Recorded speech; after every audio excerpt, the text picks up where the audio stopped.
हरण्याची पर्वा कधी केली नाही, जिंकण्याचा मोहही केला नाही. नशिबात असेल तेच मिळेल, पण प्रयत्न कधीही सोडणार नाही, अशा विचाराने प्रेरित असलेले प्राध्यापक डॉक्टर धनस्कर सर यांना मी या ठिकाणी आपल्या या कार्यक्रमासाठी संबोधित करण्यासाठी पाचारण करतो. प्राध्यापक धनस्कर सर.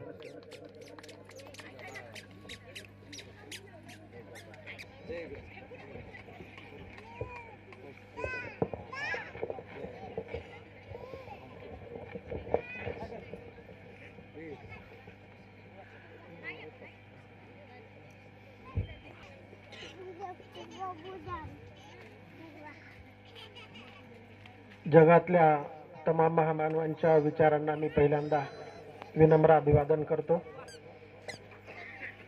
बिरसा मुंडा यांच्या जयंतीनिमित्त आयोजित या कार्यक्रमाचे अध्यक्ष, प्रमुख पाहुणे, प्रमुख वक्ते, समोर बसलेले सर्वच माझे बंधू आणि भगिनींनो, खरं तर लहान लहान लेकरासाठी बिस्किट आणले असते तर बरं झालं असतं, कारण लेकरं आईला ऐकू देत नाहीत.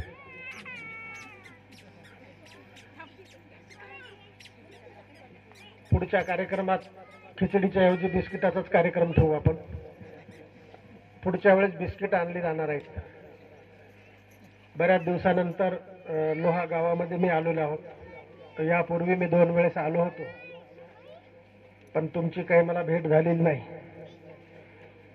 आणि मलाही असं वाटत होतं की गायकवाड कंपनी माझ्यावर नाराज आहे की काय. भिसे सरांचा वारंवार फोन होता आणि खोकले सरांचा आग्रह होता की सर आपण जाऊच, आणि मग येण्याचा योग आला. माझी तुम्हाला एक विनंती आहे, एवढा वेळ जसे तुम्ही शांत बसलेत, 2 वक्त्यांना तुम्ही ऐकून घेतलं, तसं मावशीला मी विनंती करेल की आपलंच पोरग म्हणून, लेकरू म्हणून एकदा त्याला पदराखाली घ्यावं. मी फारसं काही बोलणार नाही, कारण 2 वक्ते बोलून गेलेले आहेत.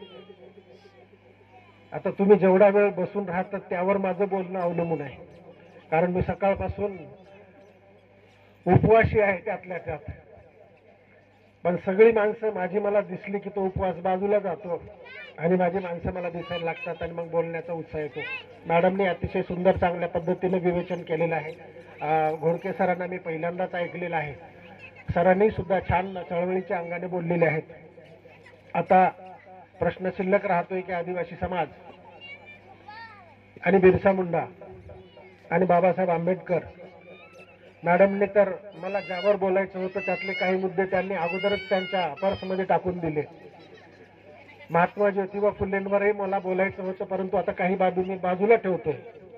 महत्वाचा मुद्दा असा आहे मित्रांनो, भिसे सरांनी आताच उल्लेख केला. माझ्या डोळ्यापुढे या महाराष्ट्रातला आदिवासी आन समाज हा वारंवार राहतो. याला जवळपास 27 वर्ष झालेली आहे आणि मी या माणसांचा अभ्यास करतोय. पुस्तकाच्या अभ्यासापेक्षा माणसांचा अभ्यास अधिक करणं मला गरजेचं वाटते. माझा समाज, माझी माणसं, माझ्या माणसांच्या समस्या, माझ्या माणसांचं दुःख, माझ्या माणसांवर होत असलेला अन्याय आणि अत्याचार, हे सगळं पाहिल्याच्या नंतर मी अस्वस्थ होतो आणि मला आठवायला लागतो तो बिरसा मुंडा. कधी कधी मला प्रश्न पडतो की महाराष्ट्रामध्ये बिरसा मुंडाची जयंती का आणि कशासाठी साजरी केली जाते. तुम्ही बिरसा मुंडाची जयंती साजरी करत असताना एक गांभीर्य त्याचं तुम्ही ठेवत नाही. खरं तर या आयोजकांचं मी मनापासून स्वागत करतो, त्यांचं अभिनंदन करतो. ते अभिनंदन याच्यासाठी की मिरवणुकीचा कार्यक्रम नंतर ठेवला आणि प्रबोधनाचा अगोदर ठेवला. खरं सर तुमचं स्वागत आहे बरं का. आज गरज आम्हाला, मी असं म्हणत नाही की तुम्ही आता डीजे वाजू नका, मिरवणूक काढू नका, ती जरूर काढा, पण त्याहीपेक्षा तुमच्या डोक्यामध्ये विचारांची मिरवणूक पहिल्यांदा रुजली पाहिजे. या जगातले सगळे समाज बदलले आणि समाज बदलण्यासाठी फक्त त्या समाजाला एकच काम केलं या देशातल्या महापुरुषांनी, ते म्हणजे समाजाला विचार देण्याचं काम केलं. बसलेल्यापैकी एखाद्या माणसाने सांगावं की बाबासाहेब आंबेडकरांनी 10 मुलांना नोकरीला लावलं म्हणून, महात्मा ज्योतिबा फुलेंनी कुणाला नोकरीला लावलं म्हणून सांगावं. या महापुरुषांनी या देशातल्या कुणाला नोकरीला लावलेलं नाही, पण या समाजाची मशागत करून नोकरी योग्य मुलं तयार करण्याचं काम या महापुरुषांनी केलं आणि त्याची खरी गरज आहे ती आदिवासी समाजाला. सरांनी आताच उल्लेख केला की धनस्कर सरांनी बिरसा मुंडावर एक पुस्तक लिहिलं. 4 वर्ष झाली पुस्तक लिहून. त्या पुस्तकावरच्या तीळ मात्र प्रतिक्रिया नाही की सर बिरसा मुंडाचं आयुष्य कसं होतं. मीच आपलं लिहितोय, मीच आपलं मला स्वतःच्या मनाला होरपळून घेतोय. बिरसा मुंडा कुठला होता, बिरसा मुंडाने आयुष्यात काय केलं, बिरसा मुंडाला किती आयुष्य लाभलं, तुमच्या आणि माझ्या एवढं आयुष्य लाभलं का. मग एवढं कमी आयुष्य जर बिरसा मुंडाला लाभलं असेल तर बिरसा मुंडाचं एवढं कार्य आणि कर्तृत्व काय बरं का. माझा तुम्हा सगळ्या गावकऱ्यांना एकच प्रश्न आहे, या लोहा गावातून एकच हिरा असा जन्माला यावा की त्या हिऱ्याचा फोटो तरी गावात कुठल्या तरी चौकामध्ये लागावा. फोटो लागतोय सर, पण तसं कार्य आणि कर्तृत्व तुमचं असलं पाहिजे, त्याचा ध्यास असला पाहिजे की जो ध्यास बिरसा मुंडाने वयाच्या 25व्या वर्षापर्यंत तो ध्यास शेवटपर्यंत घेतलेला आहे. आम्ही बिरसा मुंडाची जयंती साजरी करतो आणि बिरसा मुंडाचं आम्ही तिथं कधी मांडत नाही, ठेवत नाही. मिरवणुकीपेक्षा समाजाला माझ्या विचाराची नितांत गरज आहे. फुले शाहू आंबेडकरांच्या विचारांची गरज आहे. छत्रपती शिवाजी महाराजांच्या कार्य आणि कर्तृत्वाची गरज आहे. राजर्षी शाहू महाराजांच्या विचाराची गरज आहे. सावित्रीबाई फुलेंच्या विचाराची गरज आहे. केवळ आता बिरसा मुंडाची जयंती आम्ही साजरी करतो म्हणजे बिरसा मुंडाच डोळ्यापुढे ठेवून उपयोगाचं नाही. मी तर असं नेहमी म्हणत असतो, डॉक्टर बाबासाहेब आंबेडकर हा खरा माझा दुसरा बाप आहे की ज्या बापाने आम्हाला या मातीवर बसवलं, या स्टेजवर उभं केलं आणि 4 लोकांमध्ये उभं बोलण्याचं धाडस बाबासाहेबांच्या आरक्षणाने आमच्यात निर्माण केलं.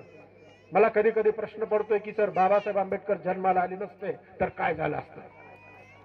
ज्या दलित समाजाच्या गळ्यामध्ये मडकं बांधलं होतं आणि पाठीमागे झाडू बांधला होता, तर ते मडकं आपल्या गळ्यामध्ये नसतं तर रांजणं आपल्या गळ्यामध्ये राहिले असते. ते झाडू राहिला नसतं, मोळे राहिले असते रस्ते साफ करायला. ही सगळ्यात मोठी देण जर कुणाची असेल बाबासाहेब आंबेडकरांची आहे. मग बाबासाहेब आंबेडकर का विसरतो आम्ही. ज्या बिरसा मुंडाने जंगलसाठी, जलासाठी आणि जमिनीसाठी जो लढा उभा केला, तो लढा घोडके सरांनी तुमच्या पुढे ठेवलेला आहे. पण माझा प्रश्न असा आहे, त्या काळामध्ये काही इतरांच्या जमिनी नव्हत्या का. इतरांकडे होत्या जमिनी, पण आदिवासींच्या जमिनीवर होत असलेलं आक्रमण हे थांबलं पाहिजे. या जमिनीवर अधिकार पहिल्यांदा या आदिवासींचा आहे, या भूमीवर पहिल्यांदा अधिकार आदिवासींचा आहे, या पाण्यावर अधिकार आहे आणि या जंगलावर आज आहे.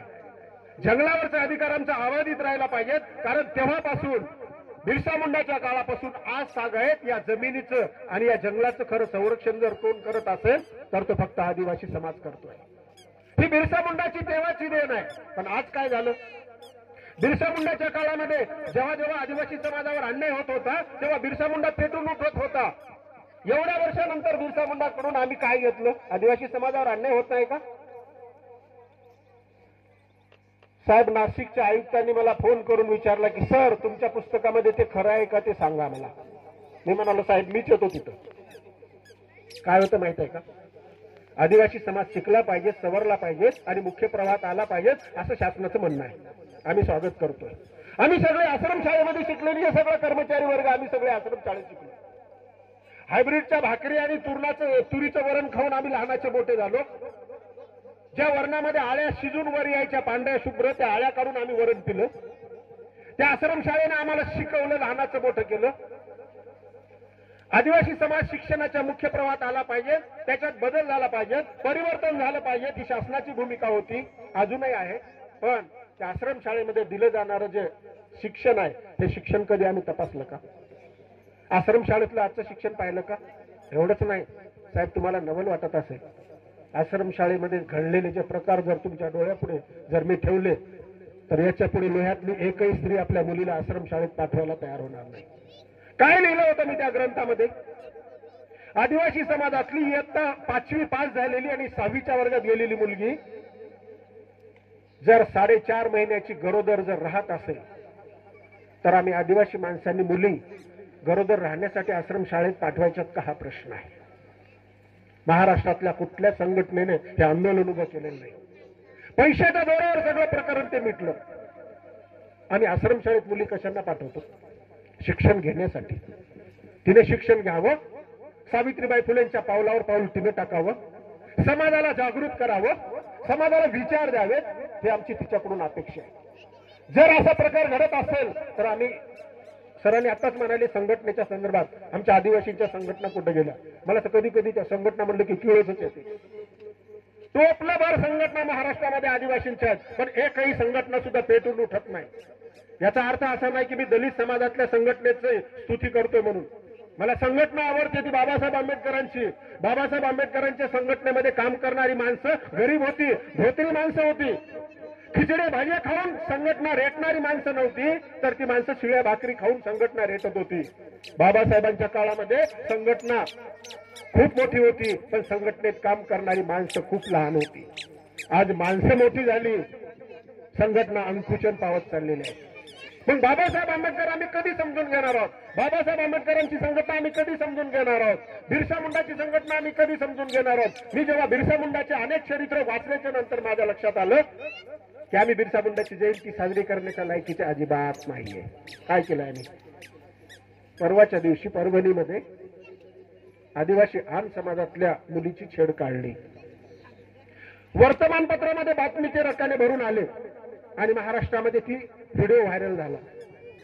मला असं वाटू लागलं, भोकरला, तामशाला, नांदेडला, उमरखेडला, दारव्याला, दिग्रसला, वाशिमला, मालेगावला, मंगरुळपीरला, कारंजाला, अकोल्याला, अमरावतीला, यवतमाळला एखादा तरी मोर्चा निघेल.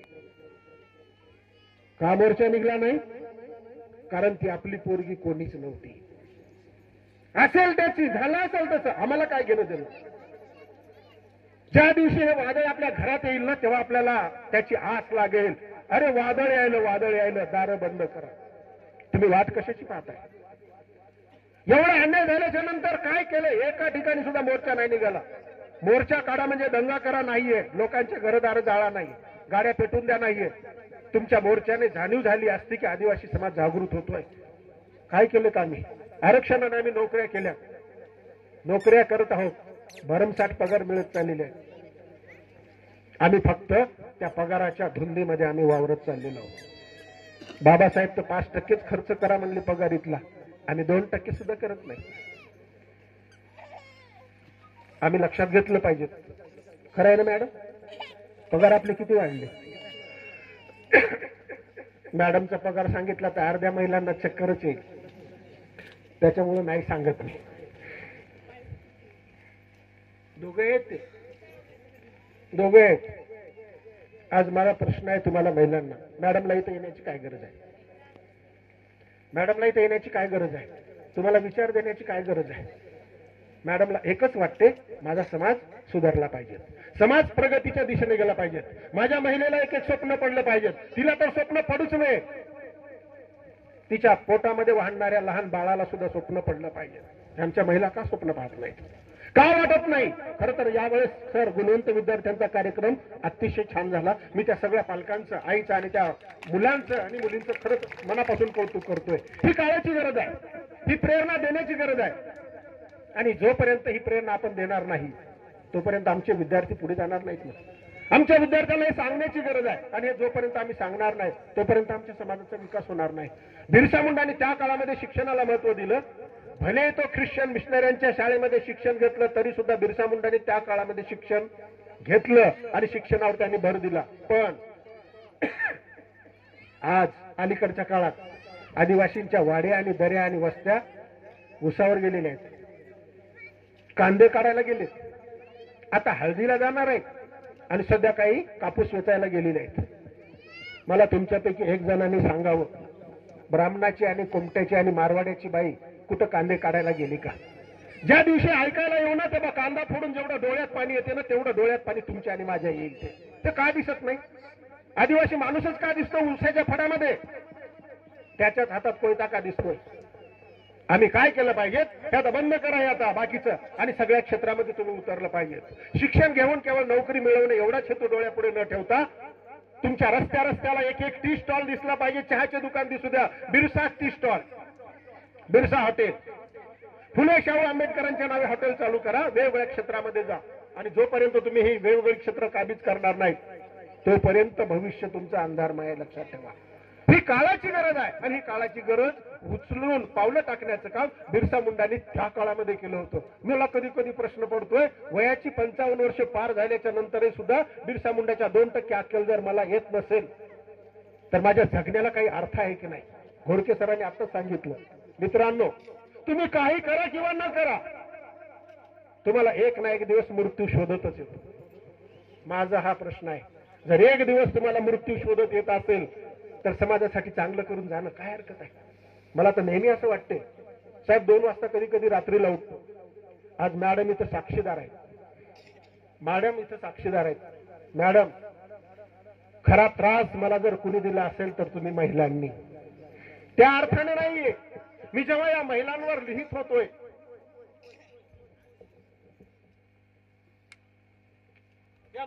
जेव्हा मी लिहित होतोय तेव्हा या महिला मला अस्वस्थ करायच्या.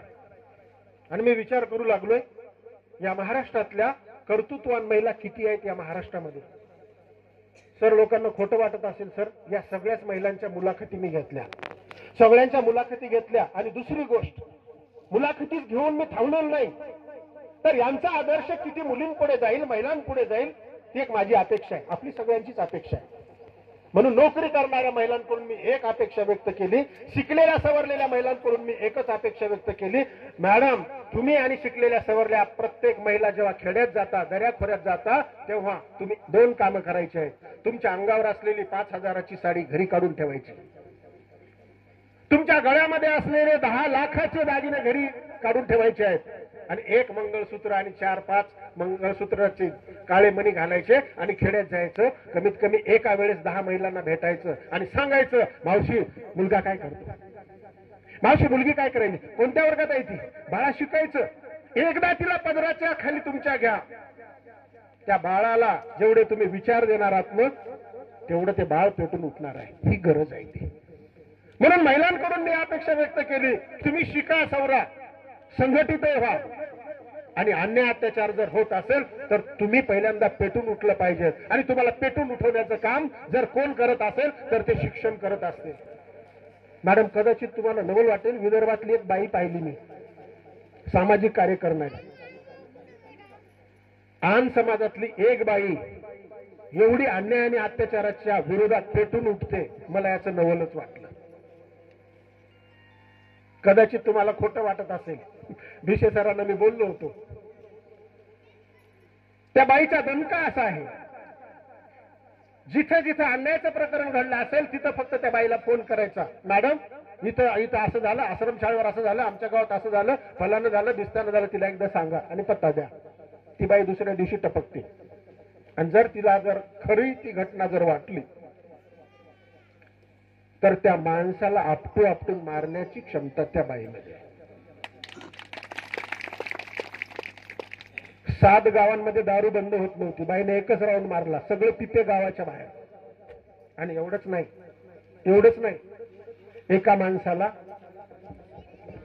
एका माणसाला दारू काढणाऱ्या समज देऊनही सुद्धा त्या माणसाने दारू काढणं बंद केलं होतं. लिंबाच्या झाडाला त्या माणसाला टांगलं. लोह्यामध्ये एखादी बाई अशी आहे का नवऱ्याला टांगणारी, एखादी तरी? गायकवाड साहेब, उद्या मला सांगा, या बाईनं या नवऱ्याला टांगलं म्हणून. मला तुम्हाला यांच्या विरोधात नाही पेटवायचं, मला समाजाच्या अन्याय आणि अत्याचाराच्या विरोधामध्ये तुम्हाला पेटवायचं आहे. तुम्ही शेवटी करणार तरी काय, घेऊन तरी काय जाणार आहे, देऊन जा फक्त. बाबासाहेब आंबेडकर एकदा म्हणाले होते, तुम्ही जन्माला आलात तर पाठीमागे काही ना काहीतरी खून ठेवा, नसता तुमच्यात वनस्पतीत आणि दगडात काय फरक आहे. ते सुद्धा अस्तित्वात येतात, कुजतात आणि मरतात. आपण कुजणारे नाहीत, समाजासाठी झिजणारी माणसं आपण आहोत. हा समाज पुढे नेता आला पाहिजेत, आपल्याला समाजामध्ये परिवर्तन झालं पाहिजे, आणि हे परिवर्तनाचे विचार पेरण्याचं काम आम्ही पुस्तकाच्या माध्यमातून करतोय. म्हणून हे पुस्तक लिहित असताना एवढा त्रास होऊ लागला की महिलांकडून कोणत्या विचाराच्या अपेक्षा आहेत या महिलांना, आमच्या महिलांनी प्रबोधनातून कोणते विचार यांच्या डोक्यांमध्ये पेरावे. यांचे विचार जेव्हा त्यांच्या जवळ जातील तेव्हा एखाद्या महिलेला असं वाटलं पाहिजे की माझ्या पोटामध्ये वाढणारं जे बाळ आहे ना, या बाळाला मी आता कलेक्टर करणार आहे. या बाळाची स्वप्न आमच्या महिलांनी पाहिली पाहिजे. आमच्या प्रत्येक पुरुषांनी आता हे सगळं सोडून दिलं पाहिजे, आमच्या लेकराची भवितव्य पाहिली पाहिजे. मॅडम आताच म्हणाल्या,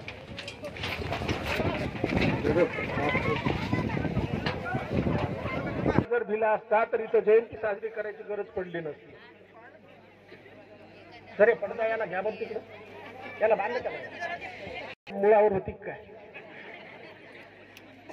वावटळीच्या लक्षात आलं, ती वावटळ नव्हती, हे झारखंड मधलं वादळ होतं. झारखंड मधल्या त्या बिरसा मुंडाचं वादळ होतं, ज्या विरोधात उठलेलं होतं. आता फक्त तुमच्यासाठी थोडा वेळ घेतो. मला माहित आहे लेकरं राहत नाहीत, मला माहित आहे ते किती लई वेळचा त्रास द्यायला, ते काय करावं आता. मावशी घे त्याला, एकदा पत्राखाली घे त्याला. आणि आता वावटाळ येणार नाही म्हणा, आता आली ती फक्त माझीच वावटाळ येईल. एकच विद्यार्थ्यांचे ज्यांचे ज्यांचे सत्कार झालेले आहेत त्यांच्यासाठी. विद्यार्थी मित्रांनो, खूप शिका तुम्ही, खूप शिका. शिक्षण आपलं अजून बाकी आहे. आज आम्ही शिकलोय, सवरलोय, थोडंफार शिक्षण घेतलं, पण तुमचं शिक्षण हे तुमच्यासाठी झालं, त्याचा समाजाला फारसा उपयोग नाही. याच्या पुढे इथे जेवढ्या विद्यार्थ्यांचा सत्कार झाला तेवढ्या विद्यार्थ्यांना मी एकच त्यांच्याकडून अपेक्षा व्यक्त करतोय, भविष्यात असं श्रेष्ठ दर्जाचं शिक्षण घ्या. ते शिक्षण घेऊन तुम्ही कुठल्याही क्षेत्रात जा, त्या त्या क्षेत्रामध्ये तुम्ही नाव कमवा. त्या क्षेत्रामध्ये जेव्हा तुमचं नाव होईल तेव्हा केवळ तुमचं नाव होत नाही, तुमच्या नावाच्या बरोबर हे आमचं नाव होते. म्हणून विद्यार्थ्यांना मला आता शेवटचं एकच सांगायचं, विद्यार्थी मित्रांनो, तुम्हाला हात जोडून माझी एकच विनंती आहे, थोडस मोबाईलच्या दूर राहा, थोडस मोबाईलच्या दूर राहा. तुम्ही जे वेगवेगळ्या क्षेत्रात गेलेले आहेत ना, ठीक आहे, काहीच हरकत नाही, तुमचं स्वागत आहे. पण याच्या पुढे त्या मोबाईलच्या थोडस दूर राहा, मोबाईलच्या एवढं दूर राहा, एवढं दूर राहा. आणि एक दिवस त्या मोबाईलला दूर करा. तुम्हाला कदाचित नवल वाटत असेल, हा मोबाईल फक्त येताना आमच्या खिशात असतो, एरवी दिवसभर माझा तो माझ्या बॅग मध्येच असतो. मी म्हणत असतोय, मला तुझी गरज नाही, जर तुला माझी गरज असेल तर आवाज दे, मी तिथे येतोय. माझी विद्यार्थ्यांकडून एकच अपेक्षा आहे, ज्या दिवशी तुमच्या उशाचा मोबाईल पायथ्याला जाईल त्या दिवशी खऱ्या अर्थाने तुमचा अभ्यास सुरू झाला असं लक्षात ठेवा. तुम्ही झोपताना सुद्धा उशाला मोबाईल घेता, तुमचा मोबाईल तुमचा शत्रू आहे लक्षात ठेवा. आणि जर तुमचा मोबाईल तुमच्या उशाच्या दूर जात नसेल, 1000 वेळा त्याच्यावर थुका, त्याला शिव्या द्या आणि त्याला दूर करा. आणि जर तुमचा मोबाईल तुमच्यापासून दूर जात नसेल तर तुम्ही असं ठरवा की आमच्या आयुष्याची माती होत चाललेली आहे. ते का सांगतोय माहितीये? कदाचित या महाराष्ट्रातल्या IAS अधिकाऱ्यांचे, कलेक्टरचे आत्मचरित्र तुम्ही वाचले नसतील. एकच त्यांच्या डोळ्यापुढे ध्येय होतं, पहिल्यांदा दूर करायचं कशाला? मोबाईलला. विश्वास नांगरे पाटील असतील, अरे पोरो आवाज बंद करा. विश्वास नांगरे पाटील असतील, राजेंद्र भारुड असेल, विकास कुलांगे असेल, शेख अन्सार असेल, पांडुरंग पोले असेल, गीता ठाकरे असेल, हे सगळे अधिकारी, या अधिकाऱ्यांनी एक एक स्वप्न पाहिलं होतं. स्वप्न आपल्यासारखं नाही, त्यांनी फार मोठं स्वप्न पाहिलं होतं. आणि केवळ स्वप्न पाहून थांबलेलं नाही, तर त्या स्वप्नांचा पाठलाग या लोकांनी केला. म्हणून आज जगाच्या नकाशावरती आहे. मला असं नेहमी सांगायचं आहे, पैशाच्या मागे तुम्ही लागू नका, पैसा आपल्या मागे लागला पाहिजे, एवढी क्षमता आता तुम्ही निर्माण केली पाहिजे. आणि तेवढी क्षमता निर्माण करण्याचं एकच काम आहे, ते काम म्हणजे तुम्हाला रात्रंदिवस अभ्यास करायचा आहे. तुम्हाला जर शहाणं सुरतं जर व्हायचं असेल तर 2 गोष्टी काळजीपूर्वक लक्षात ठेवा. 1 शिक्षण आणि 2 चांगल्या माणसांचा सहवास. मला अनेक मुलं भेटल्याच्या नंतर म्हणतात, सर तो माझा मित्र आहे बरं का. मी म्हणतो खोटं सांगायला नाही सर, तो माझा मित्र आहे. मी म्हणलं सपशेल चुकीचं आहे. तुम्हाला मित्र ओळखता आला पाहिजे आणि त्या मित्राची संगती घ्यायची, संगती करायची किंवा नाही हे तुम्हाला ठरलं पाहिजे. जर तुमच्या विकासाच्या आड जर मित्र येत असेल तो तुमचा मित्र कधीच नसतोय. तुम्हाला मित्राची पारख झाली पाहिजे. आणि चांगल्या विचाराचे, प्रगतशील विचाराचे पुढे जाणारे जर मुलं जर तुम्ही शोधले आणि त्यांच्या सहवासात जर घालवले तर एक दिवस आमचं ते स्वप्न पूर्ण होईल. मला खूप स्वप्न पडतात. आन समाजामध्ये अजून एकही कलेक्टर झालेलं नाही साहेब. काय झालं? काय झालं? आमचं कुठं चुकलं?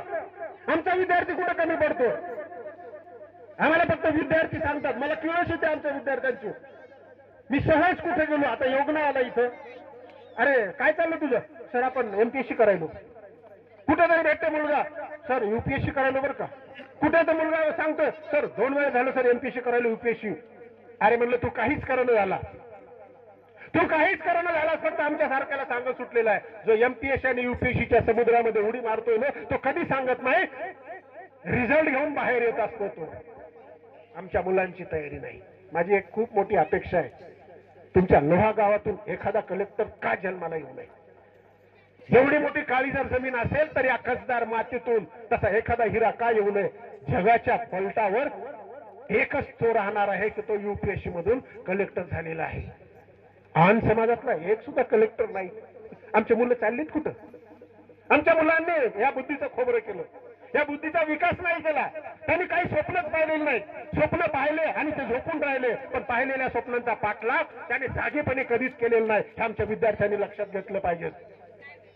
तुम्हाला खरं सांगतोय, या महाराष्ट्रामध्ये एक जर आन समाजाचा जर कलेक्टर जर उगवला ना, तो जर एक तारा जर उगवला ना, एक वर्ष त्याच्यासोबत घालून मी स्वतंत्र त्याच्यावर एक पुस्तक लिहील की आन समाजातला हा तारा आहे.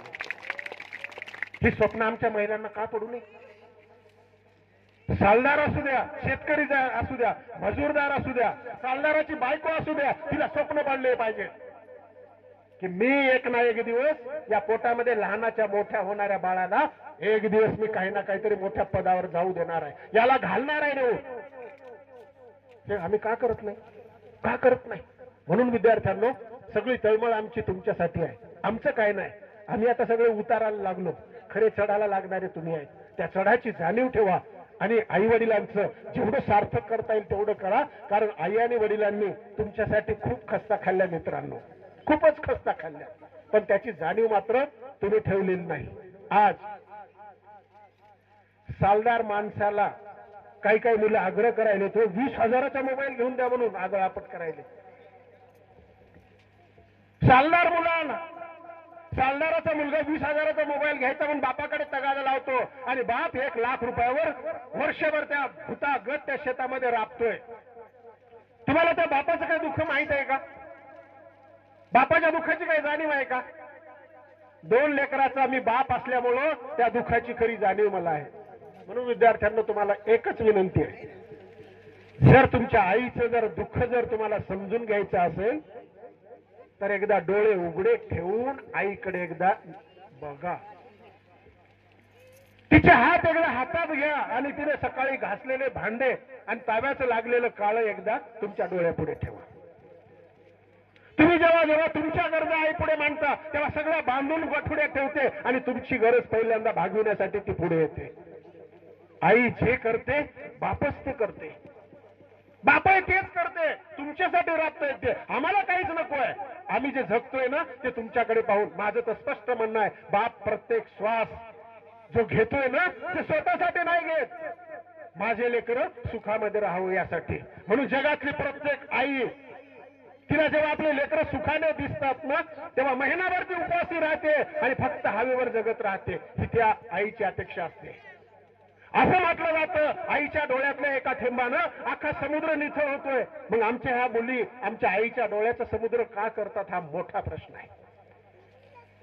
प्रमोद शिंदेने फार सुंदर एका कवितेत उल्लेख केला होता, आई एक नाव असतं घरातल्या घरात गाजबजलेलं गाव असतं. आई एक नाव असतं घरातल्या घरात गजबजलेलं गाव असतं. सर्वात असते तेव्हा जाणवत नाही, आता नसलीच कुठंतरी नाही म्हणवत नाही. जत्रा पांगते, पालं उठतात आणि पोरक्या जमिनीमध्ये उमाळे दाबतात. आई असते जन्माची शिदोरी, सरतही नाही आणि ती उरतही नाही. अजून काय द्यावं तुम्हाला? अजून काय द्यावं आईने तुम्हाला? आमच्या मुलींनी आणि आमच्या मुलांनी बापाकडे एकदा पाहिलं पाहिजेत, एकदा पाहिलं पाहिजेत की आमच्या बापाचे कष्ट. मी तर नेहमी म्हणत असतोय, बापाचे कष्ट तेव्हाच कळतात जेव्हा तुम्ही बापाच्या जवळ जाता संध्याकाळी तेव्हा. हिवाळ्याच्या दिवसात नाही, उन्हाळ्याच्या दिवसात. उन्हाळ्याच्या दिवसात आमचा बाप जेव्हा शेतामध्ये दिवसभर राबतो आणि शेतातून जेव्हा घामाघूम येऊन घरी येतो, घरी आल्याच्या नंतर एकदाच विचारा की तुम्ही फार कष्ट केले वाटते, तुमच्या पायाला चप्पल नाही. तेव्हा बापाच्या पायाकडे बघा, बापाच्या पायाला पडलेल्या भेगा, त्यात गेलेली माती बघा, बापाचे कष्ट दिसतील. एका तरी विद्यार्थ्यांनी विचारलं का बापाला तुमच्या अंगातली नागमणी बनियन काढा, कर पिळू द्या, खाली ग्लास ठेवू द्या, ग्लासभर घाम पडेल. त्या घामाचा एकदा वास घ्या, बाप किती शेतात राबला ना तुम्हाला तेव्हा कळेल. का बापाची आणि आईची एवढी अवहेलना अलीकडच्या काळात मुलं करतात हा मोठा प्रश्न आहे. आणि हे सगळे प्रश्न मला त्या पुस्तकामध्ये मांडायला लावले. मला मांडणं गरजेचं होतं. भले एक ना एक दिवस मी इथला निरोप घेणार आहे, पण माझे शब्द तुम्हाला बोलले पाहिजे. पुस्तकाने तुमच्याशी संवाद साधला पाहिजे.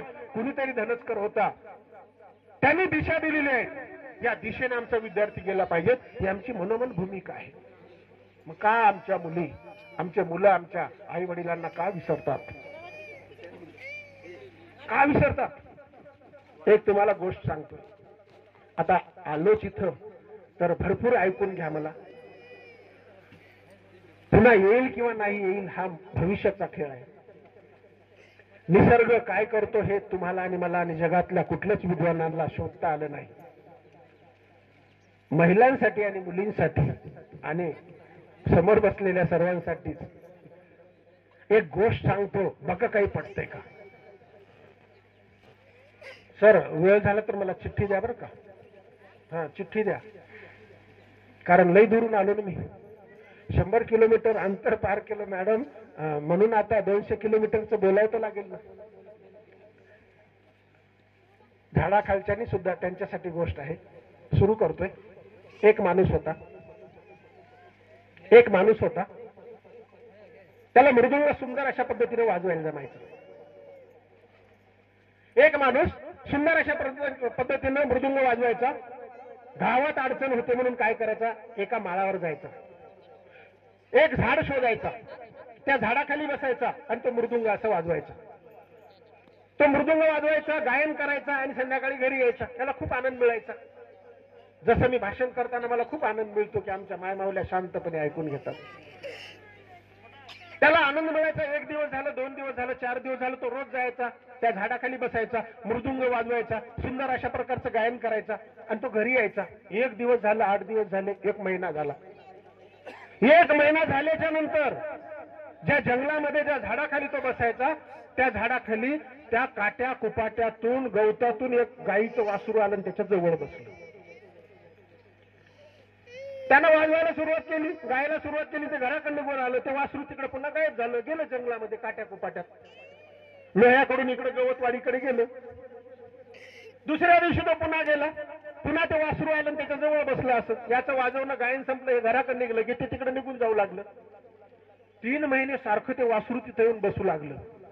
मग एके दिवशी यानं विचार केला, मृदुंग मी वाजवतोय, गायन मी करतोय, आनंद मला मिळतो, ह्याला काय यातलं कळत असावं.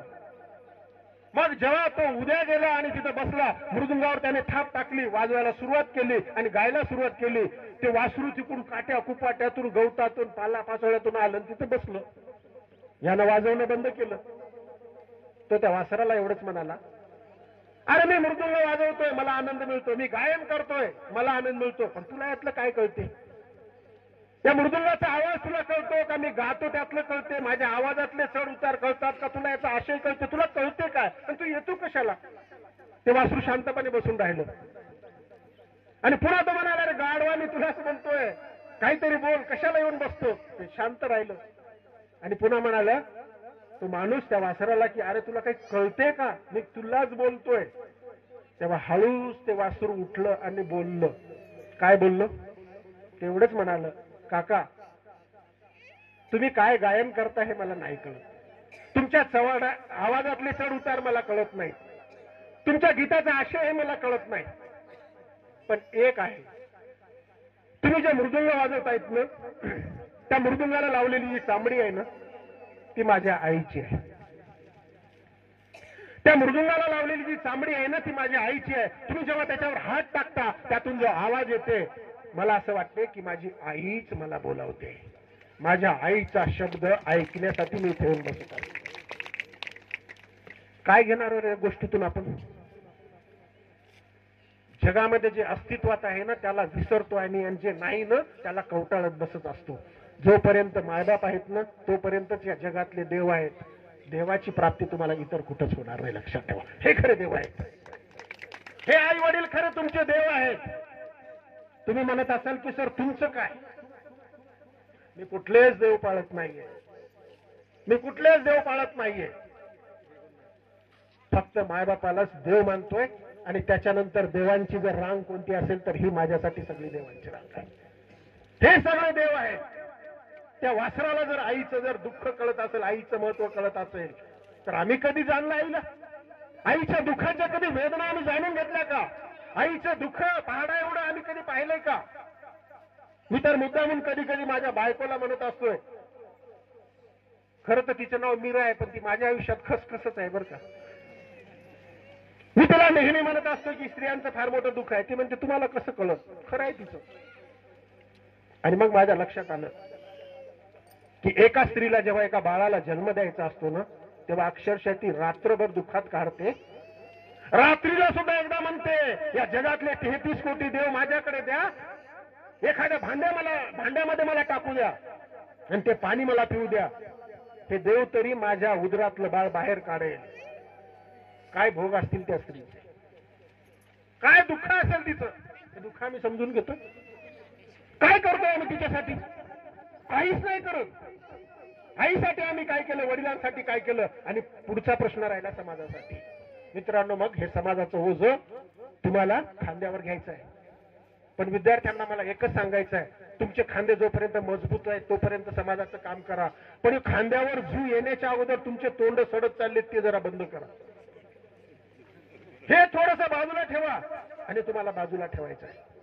हे बाजूला ठेवायचं आहे आणि तुम्हाला समाजासाठी काम करायचं आहे. मित्रांनो, ही समाजाची स्वप्न तुम्हाला आणि मला पाहता आली पाहिजेत. का पाहू नये, का काम करू नये? खूप वेळा लोक मला विचारतात, सर तुम्हाला वेळ कसा मिळतोय? काय त्यांचं म्हणणं, तुम्हाला वेळ कसा मिळतोय? मॅडम आताच म्हणाले की सर तुम्ही लय दूरवरून आलेत बरं का. मी म्हटलं मॅडम, लग्न मंडपात एकदा मी बायकोशी लग्न केलं आणि तिला न सांगता दुसरं लग्न मी समाजाशी केलं, त्याच्यामुळे मला समाजात जावं लागते. माझ्या माणसांची दुःख जोपर्यंत मला कळणार नाही तोपर्यंत त्यावर पर्याय मला शोधता आला नाही पाहिजे.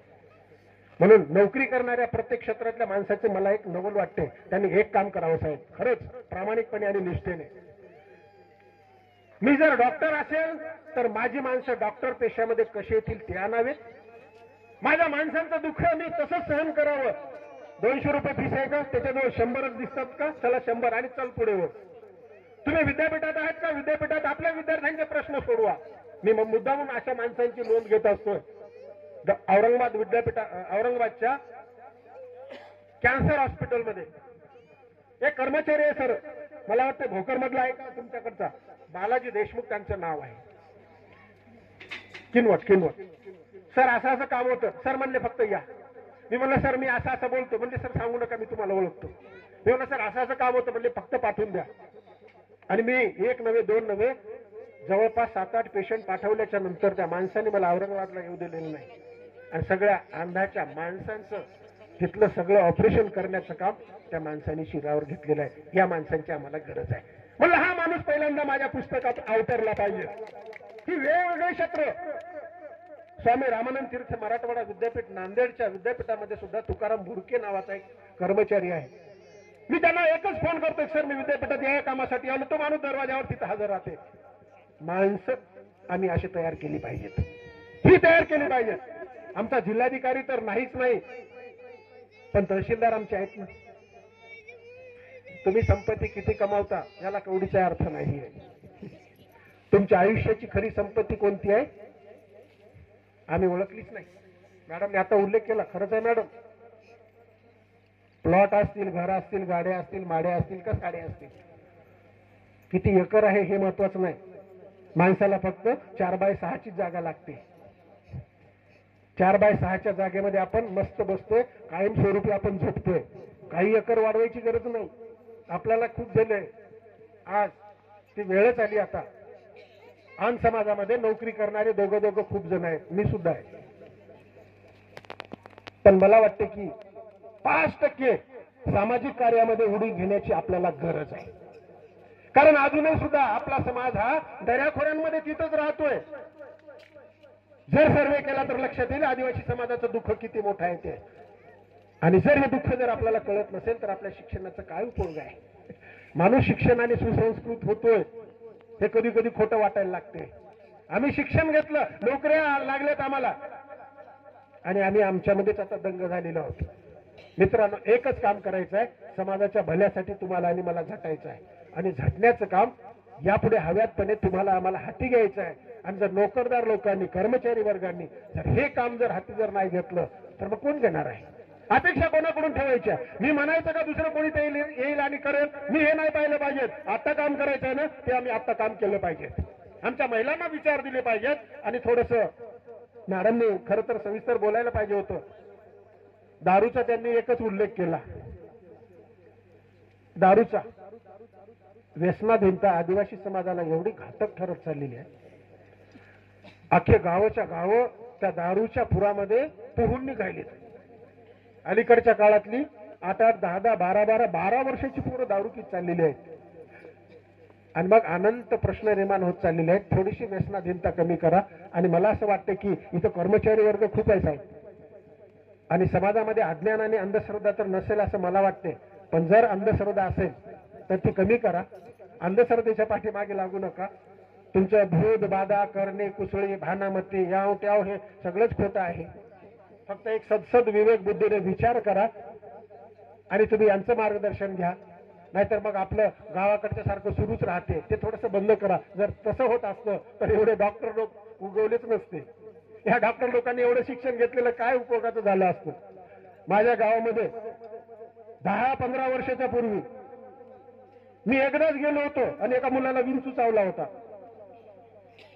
मी म्हणलं तिथं काय झालं? ते म्हणले पोराला विंचू चावला. मी म्हणलं ज्ञान दवाखान्यात? नाही म्हणले दवाखान्यात नाही नेत आहेत. मी म्हणलं काय झालं? नाही त्याला विंचू चावला ना. दुसरी एक बाई आली म्हणजे विंचू चावला नाही, त्याला इमळी चावली. आणि मग तिथे झाले प्रयोग सुरू. मला दवाखान्यात नाही, पहिल्यांदा दवाखान्यातच नाही येत ते. मग म्हणले काय करायला तिथं तुम्ही? नाही म्हणले ते आला म्हणले पांडाळ्या आणि त्याचा मंत्र टाकायला. मी जाऊन बसलो त्याच्याजवळ. काहीच करू नको. हातामध्ये अंगारा घेतला आणि त्याच्या पायावर उतरून लागला. पोरग 1.5 तास बोंबलून नुसतं असं परेशान झालं, तोंडाला फेस आलं. मी म्हणलं काय केलं काका? म्हणले आता काही नाही म्हणले, पोरग नीट होते म्हणले ते. मी परभणीला आलो आणि त्याच्यानंतर 8 दिवसांनी त्या माणसाची भेट घेतली आणि म्हणलं काका तुम्हाला माझी शपथ आहे, तुम्ही काय कार्यक्रम केला ते सांगा.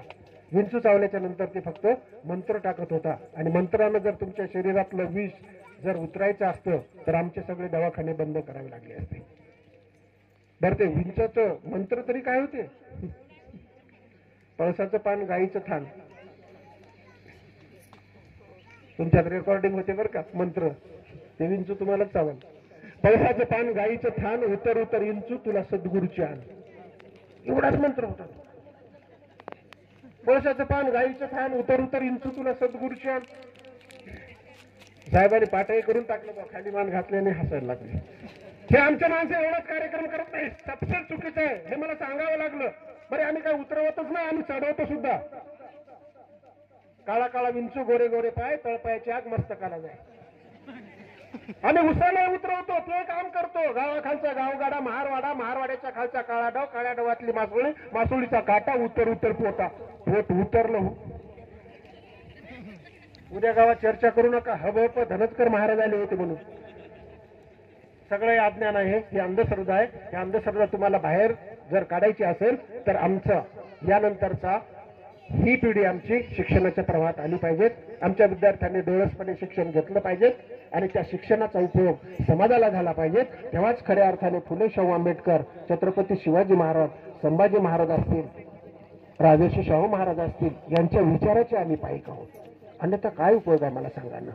आणि सगळी पोट पिढी हे तुमच्यामध्ये उतरली पाहिजे. तुम्हालाही स्वप्न पडले पाहिजे. आमच्या मुलांनी वेगवेगळी क्षेत्र काबीज केली पाहिजे. वेगवेगळ्या क्षेत्रात जा, वेगवेगळ्या क्षेत्रात जा आणि असं नाव करा की तुमचं नाव लिहिण्यासाठी माझ्यासारखा माणूस धावत पडत इथं आला पाहिजे. माझी हीच अपेक्षा आहे.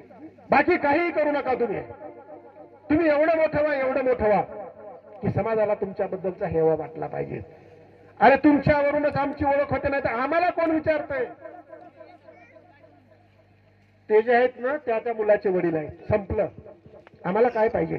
आम्हाला याच्या पलीकडे काहीच नाही पाहिजे. म्हणून तुम्हाला सांगतोय मी, जर सूर्यासारखं चमकायचं असेल तर सूर्योदयाच्या अगोदर उठा. चंद्रासारखं शीतल राहायचं असेल तर रात्री लवकर झोपा. तुम्हाला खरं जर ज्ञानी व्हायचं असेल तर पुस्तकाचं वाचन करा. आणि त्याच्यापेक्षा ज्ञानी व्हायचं असेल तर अफाट पुस्तकं तुमच्या बाजूला असू द्या. हीच खरी तुमच्या आयुष्याची श्रीमंती आहे.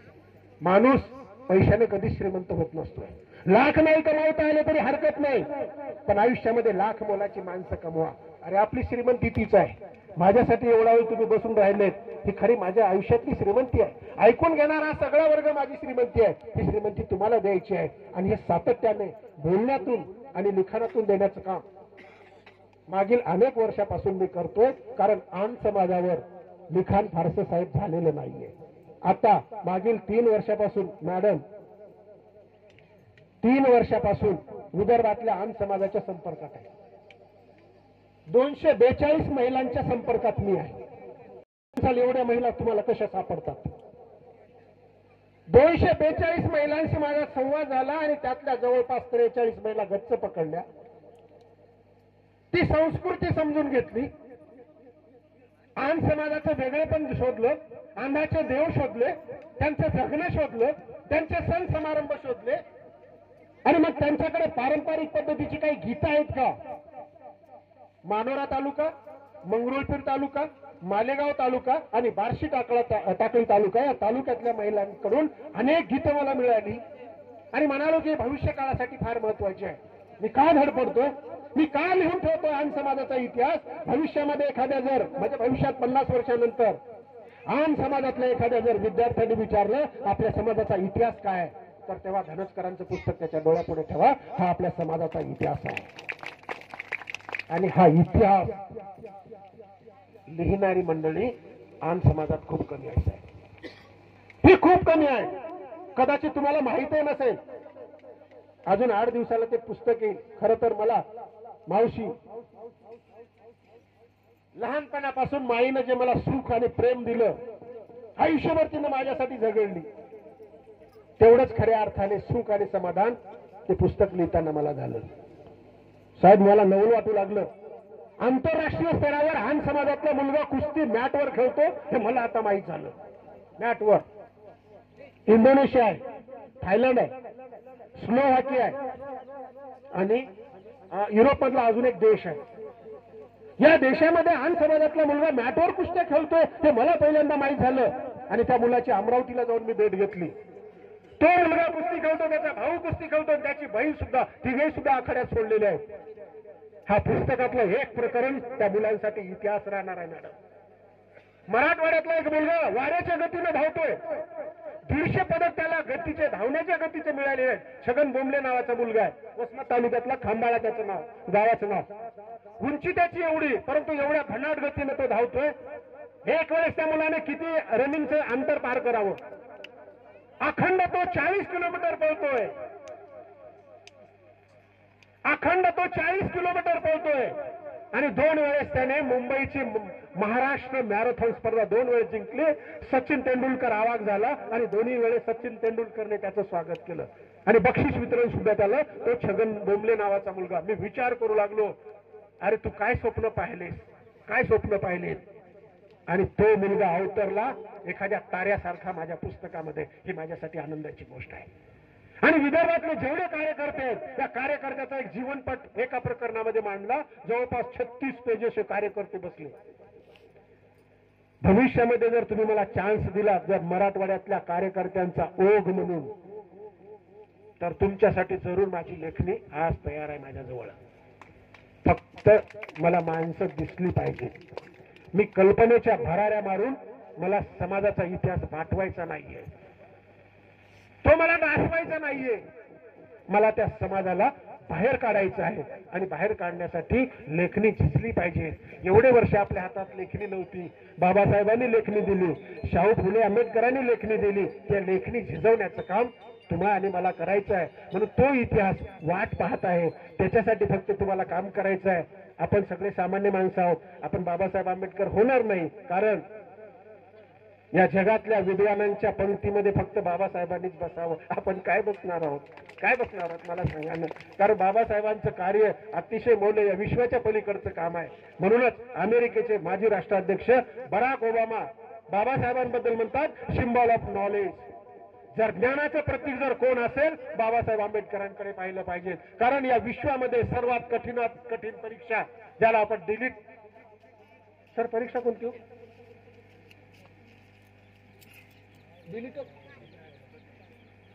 बाबासाहेब आंबेडकर आणि के.आर. नारायणन आपल्या भारत देशातले फक्त 2च माणसं डॉक्टर ऑफ फिलॉसॉफी अभ्यासक्रम बाबासाहेबांनी 2 वर्ष 6 महिन्यात पूर्ण केला. डीसी नावाची परीक्षा डॉक्टर ऑफ फिलॉसॉफी आहे ना सर. साठी या देशामध्ये 2च व्यक्ती पास झाल्या परीक्षा आणि बाबासाहेब आंबेडकर 2 वर्षे 6 महिन्यामध्ये ती परीक्षा पास झाली आणि त्यांना ती डिग्री अवॉर्ड झाली. या भारत देशामध्ये 2च विद्वान तेव्हा ठरवले गेले, एक केरळचे KR नारायणन आणि दुसरे डॉक्टर बाबासाहेब आंबेडकर. म्हणून जगाची माणसं जेव्हा विद्वानांचा इतिहास लिहितात, जगाचा इतिहास जेव्हा लिहिला जातो तेव्हा विद्वान लोक 6 निवडले जातात आणि त्या 6 विद्वानांमध्ये जी रांग रस्ते पत्रावळीवर बसल्यासारखी त्यात बाबासाहेब आंबेडकर क्रमांक 1 वर आहेत. हे बाबासाहेबांचे फार मोठे देण आहे. तुमच्यापैकी काही जणांनी बेबी कांबळेचं आत्मचरित्र जर वाचलं असेल, आमचं जिनं नावाच्या आत्मचरित्रात बेबी कांबळेने बाबासाहेबांचा उल्लेख केला. काय पत्रकाराने त्या बाईला प्रश्न विचारला, तुम्ही बाबासाहेबांसोबत काम केलं, बाबासाहेब तुम्हाला कसे वाटले? ती बाई म्हणे बाबासाहेब खूपच मोठे आहेत. केवढे मोठे? एवढे नाही, एवढे नाही, आकाश एवढे नाही. तुम्ही बाबासाहेबांच्या सहवासात आहात, काम केलं, तुम्ही बाबासाहेबांच्या कार्यक्रमाला तुम्ही उपस्थित होतात, बाबासाहेब तुम्हाला कसे वाटतात? ती बेबी कांबळे एकच म्हणाली, बाबासाहेब खूप मोठे आहेत. मला 7 जन्म जर मिळाले, या 7 जन्मात माझ्या अंगाची जर कातडी काढली, त्याचे बूट तयार केले, बाबासाहेबांच्या पायात घातले, तरी त्यांचे उपकार फेटणार नाहीत. बाबासाहेब आंबेडकर एवढे मोठे आहेत. आणि समाजामध्ये माणसं का उगवू नयेत असे, की आम्हाला वाटावं आमचे कातडे काढावे आणि त्यांच्या पायात घालावे, का स्वप्न पडू नयेत आम्हाला? माझ्या माणसांची दुःख जर समजून घ्यायची असेल तर आम्ही माणसात गेलो पाहिजेत. बाबासाहेब आंबेडकर तेवढ्या खालच्या स्तरातून काम करत होते. आम्ही हा सगळा इतिहास समजून घेतला पाहिजेत. म्हणून बिरसा मुंडा यांच्या जयंतीनिमित्त बिरसाने फार मोठं कार्य केलं. सरांनी आताच उल्लेख केला, बिरसा मुंडावर मी पुस्तक लिहिलंय आणि सगळा तो इतिहास सांगायला तुम्हाला वेळ नाही. मी बिरसा मुंडाच जर सांगत असलो तर मग आमचं बाकीचं सगळं राहून गेलं असतं. कधीतरी भविष्यामध्ये स्वतंत्र बिरसा मुंडावरच आपण 2 ते 3 तासाचं मंथन करणार आहोत. विद्यार्थ्यांसाठी अजून एक अपेक्षा माझी आहे. विद्यार्थी मित्रांनो, झालं संपत आलं आता, कारण चुळबुळ माझ्या लक्षात आली. एकच तुमच्याकडून अपेक्षा आहे, थोडंसं झोकून द्या. जर वयाच्या 56व्या वर्षी जर आम्ही 5-5, 6-6, 7-7 तास जर बसत असतो तर विद्यार्थ्यांनी 8-8, 10-10 तास बसायला काहीच हरकत नाहीये, काहीच हरकत नाही. आमचे विद्यार्थी जे अभ्यास म्हणतात ना, यांचा अभ्यास फक्त तुम्ही नाही आपण पाहिला पाहिजे. हे जे अभ्यास म्हणतात ना विद्यार्थी, अजिबात अभ्यास नाही यांचा. आमचा विद्यार्थी खऱ्या अर्थाने तेव्हाच अभ्यास करायला असं म्हणता येते ज्या दिवशी त्याचे ढोपरं वानेरासारखे होतील तेव्हा. आमच्या विद्यार्थ्यांनी ही मानसिकता घट्ट केली पाहिजे.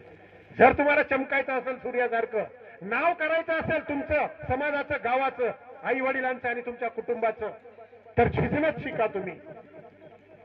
बैठक तुमची वाढवा, वाचन वाढवा, मनन वाढवा, चिंतन वाढवा आणि एक वेगळं विश्व तुमचं निर्माण करा. कारण पुन्हा हे नाही, आजचा दिवस पुन्हा येणे नाही. म्हणून तुमच्यासाठी त्या एक शुभेच्छा आहेत. आणि शेवटी आमच्याकडे आहे तरी काय, बसलेल्या माणसांकडे, यांच्याकडे आणि यांच्याकडे काय, आमच्याकडे फक्त तुमच्यासाठी आशीर्वादाचे 4च शब्द आहेत की आम्ही तुम्हाला आशीर्वाद देऊ शकतो. आशीर्वाद रूपी एक कविता तुमच्या पुढे घडबडीत ठेवतोय मी आणि परभणीला नीट निघून जातो. कविता अशी आहे. बरं झालं घोडके सरांनी एक बिरसा मुंडावरची सुंदर कविता ऐकवली. खरं तर बऱ्याच जणांना अर्थ कळाला नसेल, पण बिरसा मुंडा खरा तिथं असा तप्त लावारसासारखा झालेला आहे. सरांनी बिरसा मुंडा ठेवला, पण मी कवितेतून काही मुलांना आशीर्वादाचे 4 शब्द ठेवतो आणि थांबतो. पाणी पिण्याचा अर्थ वेगळा होतो. सरांनी 2 वेळ पाणी पिलं, अजून किती बोलतात. आता खरंच सांगतोय, आता बोलणार नाही, फक्त ती कविता तुमच्या पुढे ठेवतोय मुलींसाठी. ओळखलत का सर मला पावसात आला कोणी, ओळखलत का सर मला पावसात आला कोणी, कपडे होते करदमलेले केसावरती पाणी. क्षणभर बसला नंतर हसला बोलला वरती पाहून, क्षणभर बसला नंतर हसला बोलला वरती पाहून. गंगामाई पाहून आली गेली घरट्यात राहून. माहेरवाशीन पोरीसारखी, माहेरवाशीन पोरीसारखी 4 भिंतीत नाचली. मोकळ्या हाती जाईल कशी, बायको मात्र वाचली.